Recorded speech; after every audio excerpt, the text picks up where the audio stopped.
Computer, shut the fuck up.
Hello, women and children of the congregation.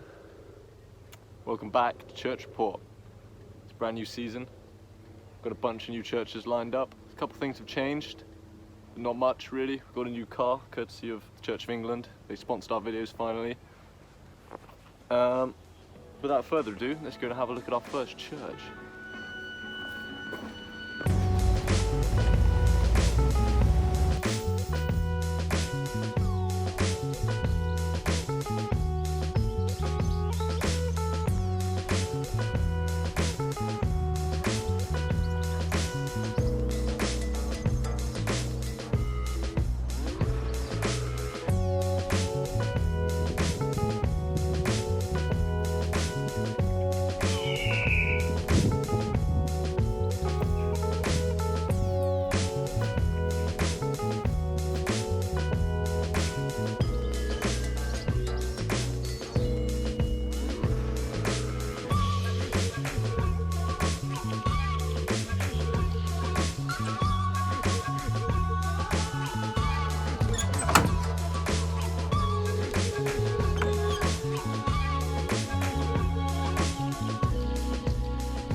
So, as churches go, especially as churches go that we've reviewed in the past season and before, this church is pretty shit.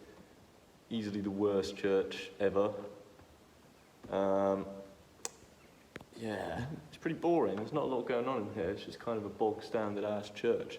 No funnies, no retarded shit. Just a pretty boring ass church, so I'm gonna have to figure something out. But yeah, quick couple of facts about the church. Built in 1422 by Sir Grinkelstein. He erected it in honor of his dead wife, who died of AIDS. He actually gave her the AIDS, and ironically, he lived on to survive and build amazing churches around the countryside. But he built this one for her. Maybe that's why it's so shit. Maybe he didn't get on with her. Maybe I'm looking too deep into that, but yeah, rubbish church built in whenever I just said. It's got the mini church, that's probably the best thing going for it. It doesn't even have very good stained glass windows. But it does have a ceremonial vaping area, as every church ever made has. So, we found it. Yep. Let's give her a honk.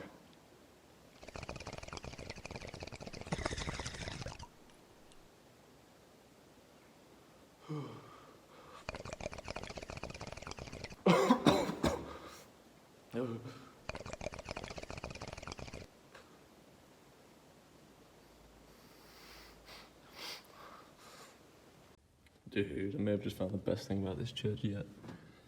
Fucking a secret hidden staircase. Like, carries on up there. Dude. Fuck that, man. Maybe if I was like 11 times more drunk.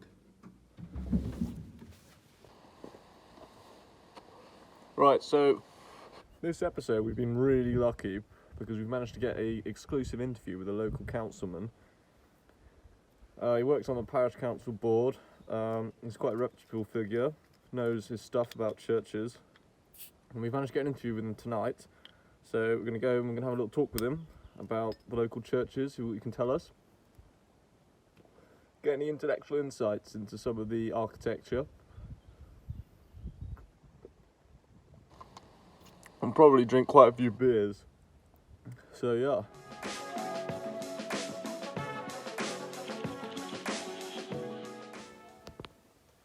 Hello everybody, welcome back to the Jem Burvis channel. Today I've managed to secure myself an exclusive interview with Mr. William, local councilman, local church fanatic and all-round great guy.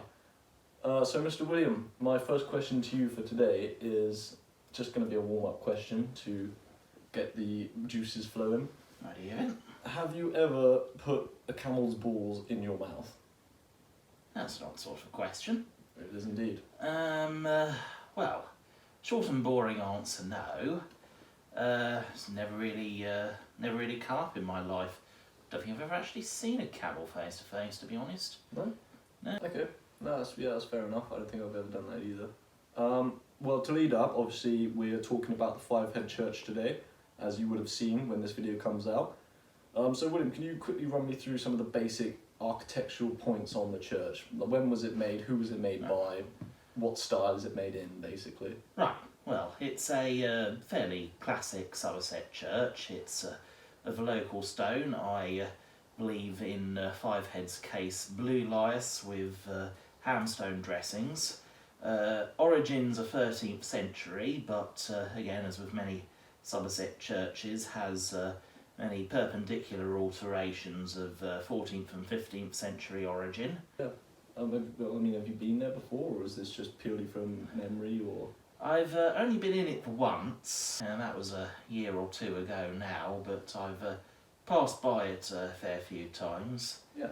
I can tell you that one of the best bits about the Crown pub is just the lovely view you get of the tower from being in the beer garden. It's makes for a nice backdrop, it does. No, it definitely does, yeah. I mean, like, because obviously churches are protected to some degree, like, you can't, when you're building and stuff, you can't really obscure churches, like, is that a thing, or am I just talking absolute horseshit? I mean... Well, to a degree, it's certainly the case in London. There are certain things which are protected views where it's said in planning that there is no right to a view. Okay. That mostly goes for private dwellings where sort of something new goes up next to it, and they say that, you know, you can object on things like a right to light if something overshadows you too much, completely obscures any light that you would have previously received. That is a reasonable grounds for objection, but there is no right to review. I guess there's a general expectation, especially in rural areas, that a church tower will always be sort of the focal point of something like a village, and you know, I'd say you'd be fairly hard pressed to get anything over 3 stories in Fivehead. Yeah. Yeah, well, even over 2 would be pushing it. Yeah. Leads me on to my other question is, I mean, obviously we've talked about this before, and neither of us are especially religious, but do you think that little kind of country churches like this hold a certain kind of icon in the village? Do you think, to this date especially, like obviously back in the day it'd be a place of congregation for everybody at all, but do you think they still kind of hold that special kind of sphere of influence over the entire village, or has that been diminished in... Absolutely they do. I mean, you know, any building like that that's at the centre of a community, physically as well as, you know, spiritually and anything else, as a church is for Fivehead, I mean, it's not sort of out in the sticks. It really is right in the centre of the village. You can see it from the houses, you can see it from the pub. It's right there, bang smack in the heart of it. It'll be hard to say really where we'll be in 2 or 3 generations. I mean, apart from a few sort of hard right internet weirdos, the grip of Christianity on the millennials is far from absolute. Yeah. So, you know, people around here, consciously or not, tend to like their history, and Absolutely, yeah. if the local church were to be torn down or drastically mutilated in some way, you can pretty much guarantee that there'd be an outcry, and that outcry would be somewhat multi-generational. Yeah. I mean, purely for rendering issues, final question, leading on from what you've just said, basically, how, entirely theoretically, but how do you imagine churches in small country villages like this in the next 50, 60, 70 years? Do you imagine them being, respected and just preserved, or can you imagine any kind of massive redevelopment where a lot of these churches are going to go under the development hammer? The spectre of development and of churches becoming redundant is hardly a new issue. I dare say in a lot of places, as congregations drop off, a fair few will lapse into private ownership, and of the ones that don't, a fair few more will be turned into community centres and various things like that, and in the spirit of creating a more usable space, the pews will go, various things will be swept aside, it'll all be cleaned and brushed up, and for better or for worse, the certain amount of the patina of years will be swept away, but nevertheless, generally speaking, apart from the most brutal renovations, something of the essence of years can remain. And at the end of the day, generally speaking, a slightly mutilated, usable building is better for people in general than something that's preserved an aspect for so long that it becomes useless to the generations after us, and it just deteriorates until it becomes a ruin or suffers a mysterious fire. It's a hard balance to strike at all times between preservation and practicality. Yeah. But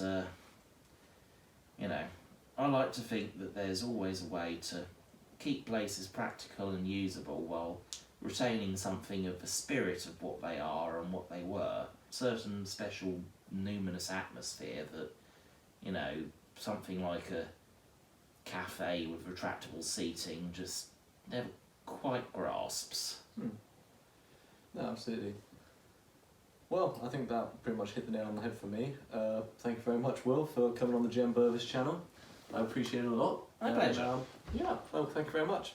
Well, that was William, guys, and we'll cheers to small country churches and the prosperity of the invasion of Ukraine. And thank you very much, guys. See you later. But yeah, another season kicks off with another church. This one gets a solid out of 10, which obviously isn't good. It's pretty bad, except from the evil casting device. There wasn't very much in there to look at.